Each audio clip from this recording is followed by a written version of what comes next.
Hello student, welcome to the science class. Our next topic is Fleming left hand rule. This rule is applicable to find the motion or force on a current carrying conductor. इस rule का हम कहाँ use करते हैं student? जब हमें कहीं किसी करंट कैरिंग कंडक्टर का के ऊपर कितना फोर्स फील हो रहा है और किस डायरेक्शन में वो फोर्स है उसको कैलकुलेट करना होता है। तो स्टूडेंट हम इस रूल का यूज करते हैं and the statement of the rule is if we stretch our left hand in a such way that middle finger, fore finger and thumb is perpendicular to each other, then if middle finger यानी कि ये finger अगर current की direction को show करती है and four finger is denotes the magnetic field, then the motion of force का जो डायरेक्शन होगा वो क्या होगा? थंब का डायरेक्शन आपका जो होगा वही फोर्स का यानी कि कंडक्टर के मोशन का भी डायरेक्शन होगा कि किस डायरेक्शन में वो मूव करेगा, फोर्स को फील करेगा। फिर से एक बार देखते हैं कि अगर हम अपने लेफ्ट हैंड को इस तरह से स्ट्रेच करें कि जो हमारा ये मिडिल फिंगर है अगर करंट कैरिंग कंडक्टर में करंट के डायरेक्शन को शो करता है, तो स्टूडेंट हमारा जो फोर फिंगर है ये अगर मैग्नेटिक फील्ड की डायरेक्शन को शो करे तो हमारा जो थंब होता है, थंब का डायरेक्शन वो किसको शो करेगा? Motion of the current carrying conductor और फोर्स कि कंडक्टर के ऊपर कितना फोर्स लग रहा है उसकी डायरेक्शन को या मोशन को हमारा जो शो करता है वो थंब का डायरेक्शन होता है। Now student, we have the next topic, electromagnetic induction. What is electromagnetic induction? Here I have made a solenoid and it is a galvanometer to find the direction of the current.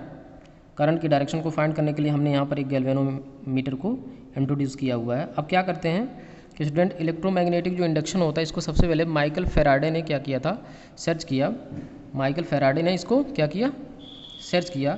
उन्होंने एक क्या किया, ऐसे coil को लिया, solenoid जिसको आप बोल सकते हैं, उसके पास इफ़ यू मूव और चेंज मैग्नेटिक फील्ड और मैग्नेटिक फ्लक्स को अगर हम किसी बंद कॉइल के पास में उसमें क्या करें, मैग्नेटिक फ्लक्स को कम या ज़्यादा करें यानी कि मैग्नेटिक फ्लक्स को अगर चेंज करें तो क्या होता है कि इस कॉइल में एक EMF यानी कि इलेक्ट्रोमोटिव फोर्स जनरेट हो जाता है। इलेक्ट्रोमोटिव फोर्स जो है सेल्फ ही क्या होता है, जनरेट होता है, जिसकी वजह से क्या होता है, इस कॉइल में आपका करंट फ्लो होने लगता है। उसी करंट को हम लोग क्या कहते हैं? इंड्यूस करंट कहते हैं। और ये जो प्रॉपर्टी होती है इसको हम लोग क्या बोलते हैं? इलेक्ट्रोमैग्नेटिक इंडक्शन कहते हैं। अब यहाँ पर हमने क्या किया है, एक मैग्नेट को इंट्रोड्यूस किया हुआ और ये आपका एक सोलेनॉइड समझिए कि ये एक सोलेनॉइड है। सोलेनॉइड आप पहले ही पढ़ चुके हैं। It is a solenoid and it is a bar magnet. हम बार मैग्नेट को क्या करेंगे स्टूडेंट? इसके पास लाएंगे, इसके पास लेके जाएंगे तो इसमें से हम जानते हैं कि जो बार मैग्नेट होता है उससे बहुत सारी मैग्नेटिक फोर्स ऑफ लाइन्स निकलती हैं, N to S जाती हैं, जिनका डायरेक्शन कहाँ होता है? N से S डायरेक्शन में होता है। तो स्टूडेंट हम जब इसको पास लाएंगे तो इसमें से जो मैग्नेटिक फोर्स ऑफ लाइन्स हैं इसके अंदर ज़्यादा पास करेंगे। क्या होंगी? इसके अंदर ज़्यादा पास करेंगे। और जब इसको दूर ले जाएंगे तो मैग्नेटिक फोर्स ऑफ लाइन्स जो हैं वो क्या होंगी? कम हो जाएंगी। तो इस तरह से हम इसमें क्या कर रहे हैं, मैग्नेटिक फोर्स ऑफ लाइन को एक बार इंक्रीज़ कर रहे हैं, एक बार डिक्रीज़ कर रहे हैं। Then student we are changing the magnetic field और magnetic flux in the coil. इस कॉइल में हम क्या कर रहे हैं? मैग्नेटिक फील्ड और मैग्नेटिक फ्लक्स को क्या कर रहे हैं? लगातार चेंज कर रहे हैं। तो इसमें एक EMF क्या होगा आपका? जनरेट हो जाएगा, जो इस मूवमेंट का क्या करता है? अपोजिट डायरेक्शन में विरोध करता है, यानी कि उसको अपोज करता है, उसका अपोज करेगा। यानी कि अगर इस बार मैग्नेट को हम इसके पास लाते हैं तो ये आपका जो सिरा होता है, ये जो आपका सोलेनॉइड का सिरा है वो किस तरह बिहेव करेगा? आपका N बन जाएगा, N बार मैग्नेट की तरह बिहेव करेगा। यानी कि अगर बार मैग्नेट को इसके पास लाएंगे तो यह आने नहीं देगा, अपोज करेगा। अगर दूर लेके जाएंगे इसको तो ये S हो जाएगा। क्या हो जाएगा? S की तरह बिहेव करने लगता है। यानी फिर भी अपोज करता है, एस की तरह बिहेव करेगा यानी अट्रैक्ट करेगा, और यन बन के अगर ये सिरा यन आपका फॉर्म हो जाता है तो क्या करते हैं, इसको जब यहाँ लाएंगे पास में तो यन एन क्या करेगा, आपका रिपल्सन होगा यानी पास नहीं आने देगा। हर हाल में क्या करता है स्टूडेंट, ये आपका अपोज करता है। इसमें जो ईएमएफ होगा उसकी जनरेशन से ये जो सिराएँ आपकी बनती हैं ये अपोज करती हैं मैग्नेट आप जो पास इसके लाते हैं या दूर लेके जाते हैं। तो स्टूडेंट हम इसको कैसे समझ सकते हैं कि इलेक्ट्रोमैग्नेटिक इंडक्शन को फर्स्ट ऑफ ऑल किसने सर्च किया, माइकल फैराडे ने, and he have observed that when we change the magnetic flux of a coil then it will contain an EMF by which an electric current introduces, which is called induced current, and this property is known as electromagnetic induction. इस property को हम लोग क्या कहते हैं student, electromagnetic induction कहते हैं। तो इलेक्ट्रोमैग्नेटिक इंडक्शन में करंट इंड्यूस होती है, तो उसके डायरेक्शन को फाइंड करने के लिए स्टूडेंट हम यहाँ पर यूज करते हैं Fleming right hand rule. Fleming right hand rule, तो इसका स्टेटमेंट क्या है फ्लेमिंग राइट हैंड रूल का, कि if we stretch our right hand in a such way that middle finger, forefinger and thumb are perpendicular to each other, middle finger, forefinger and thumb are perpendicular to each other. अगर ये तीनों हमारी finger क्या होते हैं, perpendicular होते हैं एक दूसरे के, तो अगर आपका जो थंब है, थंब वो जो आपका कंडक्टर उसके मोशन को दिखाए, उसके मोशन के डायरेक्शन को शो करे, तो आपका जो ये मिडिल फिंगर है, ये जो फोर फिंगर है, ये किसको अगर शो करे, अगर मैग्नेटिक फील्ड को ये आपका फोर फिंगर शो करे, तो जो आपका ये मिडिल फिंगर है इंड्यूस करंट के डायरेक्शन को क्या करेगा स्टूडेंट, शो करता है। जैसे यहाँ पर हमने एक सर्किट डायग्राम बना रखा हुआ है, यहाँ पर दो मैग्नेट मैंने लिया हुआ है और इस मैग्नेट का एक सिरा आपका यस है, एक सिरा यन है। इसके बीच में मैंने यहाँ कोई कंडक्टर वायर लगा दिया है और इसमें कोई करंट जनरेट किया हुआ। इसमें करंट का जो डायरेक्शन है, जो आप सपोज कर लेते हैं कि इसमें करंट इंड्यूस हो रही है, क्या हो रही है, करंट इंड्यूस हो रही है, तो उसके डायरेक्शन को अगर निकालना है तो कैसे, हम सिंपली यहाँ पर ऐसे पहले कर लेंगे कि मैग्नेटिक जो फील्ड है हमारा, उसका जो डायरेक्शन है स्टूडेंट वो इस डायरेक्शन में होगा, N2S हमेशा होता है। मैग्नेटिक फील्ड का डायरेक्शन हमेशा कहाँ होगा, N2S होगा, यानी कि मैग्नेटिक फील्ड का डायरेक्शन इधर है, इधर से इधर है, और हमारा जो मूवमेंट है कंडक्टर का, ये कोई कंडक्टर, इसका मूवमेंट अगर ऊपर की तरफ हो तो करंट हमारी कहाँ, सामने से पास होगी, यानी कि करंट हमारी कहाँ आएगी, सामने आएगी इस तरफ से। और अगर मूवमेंट नीचे होगा, मूवमेंट नीचे होगा यहाँ पर, तो करंट हमारी इधर से पास करेगी, यानी कि जो करंट इंड्यूस होगी उसके डायरेक्शन को हम किससे, फ्लेमिंग के राइट हैंड रूल से कैलकुलेट कर सकते हैं, या उसको निकाला जाता, उसकी जो डायरेक्शन होती है उसको किससे निकालते हैं, फ्लेमिंग के राइट हैंड रूल से। Now student we have an interesting topic, electric motor which is application of Fleming left hand rule. ये फ्लेमिंग के लेफ्ट हैंड रूल का क्या है, एक एप्लीकेशन है जो क्या करता है, इलेक्ट्रिकल एनर्जी को मैकेनिकल एनर्जी यानी कि काइनेटिक एनर्जी में क्या करता है, कन्वर्ट करता है। I have written here an electric motor is a device which convert electrical energy into mechanical energy that is kinetic energy. Principle क्या है स्टूडेंट इसका, कि हम अगर किसी करंट करेंगे कंडक्टर को किसी मैग्नेटिक फील्ड में क्या करते हैं, रखते हैं, तो वो क्या करता है, फोर्स को फील करता है, और उसी फोर्स से क्या होता है, अगर हमने उसमें एक्सेल लगा दिया है तो एक्सेल में मोशन होने लगता है, यानी कि इलेक्ट्रिकल एनर्जी को किस में कन्वर्ट कर देंगे हम, इस तरह से mechanical energy that is kinetic energy में कन्वर्ट करते हैं। तो स्टूडेंट इसके कुछ पार्ट्स होते हैं, कंस्ट्रक्शन में होता है आर्मेचर, यहाँ पर जैसे कि एक कॉइल है, इसको हम लोग क्या बोलते हैं, आर्मेचर कॉइल, यानी कि आर्मेचर कुंडली कह सकते हैं। हॉर्स शूज मैग्नेट, ये आपके दो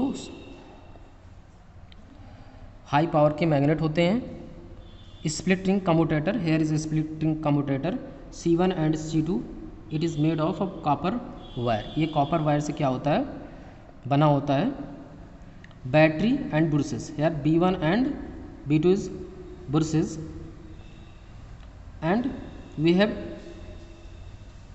introduces a battery. Here is a circuit diagram of electrical DC motor. Student, what is the working method of this electric motor, that is DC? First of all, we have to push or maintain the connection by key with battery rheostat. जब हम सबसे पहले क्या करते हैं student, की को press करते हैं तो करंट आपकी फ्लो होनी इसमें क्या हो जाएगी, शुरू हो जाएगी। इसमें करंट आपकी फ्लो होनी शुरू हो जाएगी। अब हम मान लेते हैं कि आपका यह कोई ABCD ये कॉइल है आपका। अब इसमें करंट आपका इस डायरेक्शन में है student, then magnetic field is from N to S direction. Magnetic field आपका N to S डायरेक्शन में है। तो अगर आप इसमें फ्लेमिंग के लेफ्ट हैंड रूल को लगाते हैं तो जो मोशन होगा वो कहाँ होगा, बिलो द पेपर, पेपर के नीचे होगा।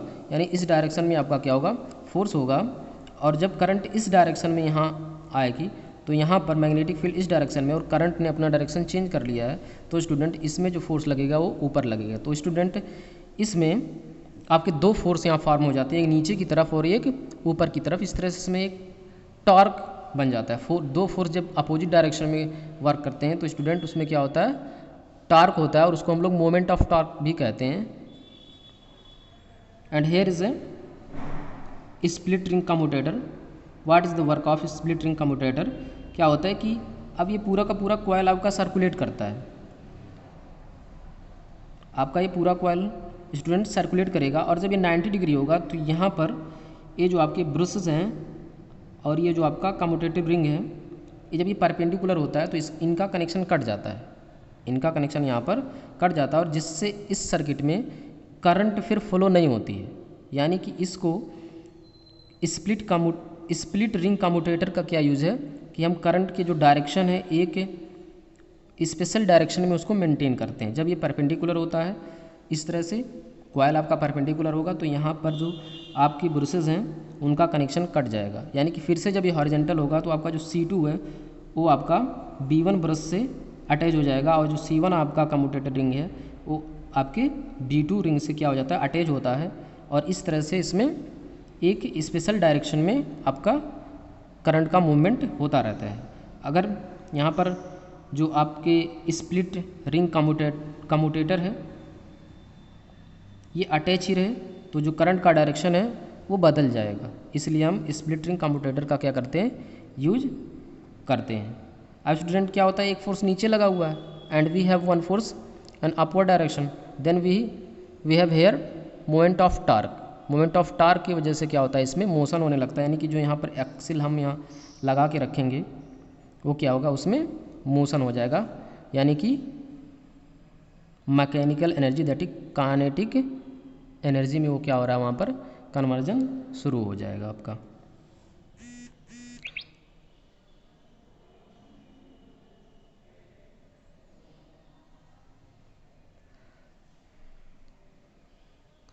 Student, we uses this electric DC motor in fan and other rotating machine। अलग अलग प्रकार के जो हमारे पास अलग अलग टाइप्स के क्या होते हैं, रोटेटिंग मशीन होते हैं, उसमें हम लोग इसका यूज करते हैं।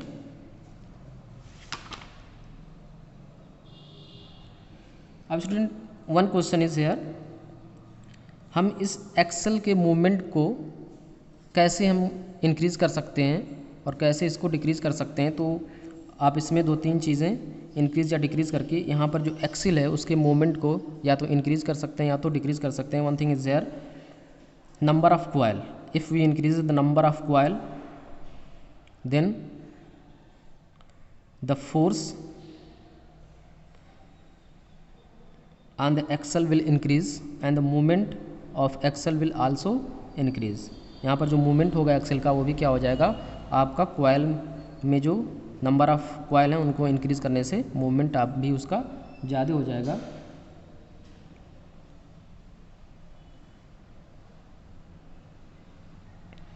If you increase the current, अगर हम करंट को भी इसमें इंक्रीज़ करते हैं स्टूडेंट, तो क्या होता है,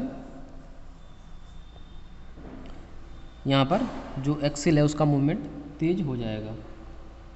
अब इसके क्रॉस सेक्शन के एरिया को भी आप क्या कर सकते हैं, बढ़ा सकते हैं, तो भी क्या हो सकता है, जो आपका यहाँ पर एक्सिल है उसके मूवमेंट में तेज़ी आ सकती है।